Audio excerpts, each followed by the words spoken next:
शिक्षण व्यवस्थेत नवीन शैक्षणिक धोरणांमुळे गुणात्मक बदल होणार आहेत। या धोरणांमुळे पारंपरिक शिक्षण पद्धतीतून केवळ बेरोजगारांचे लोंढे तयार न करता विद्यार्थ्यांना कौशल्यही आत्मसात करता येणार आहेत।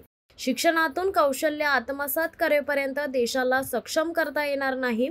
तरुणाईसाठी शैक्षणिक क्षेत्रातील बदल महत्त्वाचे ठरणार आहेत, असे आदर्श शिक्षक पुरस्काराने सन्मानित सेवानिवृत्त शिक्षक रमेश वीरनवार यांनी संबोधित केले।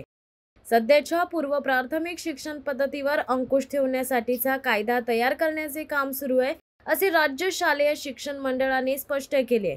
यंदा इयत्ता पहिलीची पुस्तके सीबीएसई अभ्यासक्रमानुसार उपलब्ध करून दिली जाणार आहेत। सीबीएसई अभ्यासक्रम थोड्याफार प्रमाणात सध्या समाविष्ट करण्यात आलाय।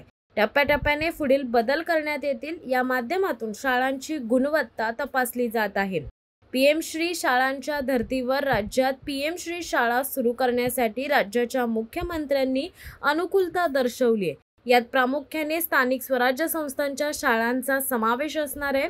यामधून विद्यार्थ्यांना पारंपरिक शिक्षणासह त्यांच्या आवडीच्या क्षेत्रातील प्रशिक्षणाची संकल्पना आहे। जिल्हा व तालुका स्तरावर अधिकृत समन्वयाने तब्बल 34 वर्षांनी देशातील तरुणाईच्या सर्वांगीण उन्नतीसाठी व बेरोजगारीच्या मुक्तीसाठी शैक्षणिक पद्धतीत बदल करण्याचा हा महत्त्वाकांक्षी शासन निर्णय आहे।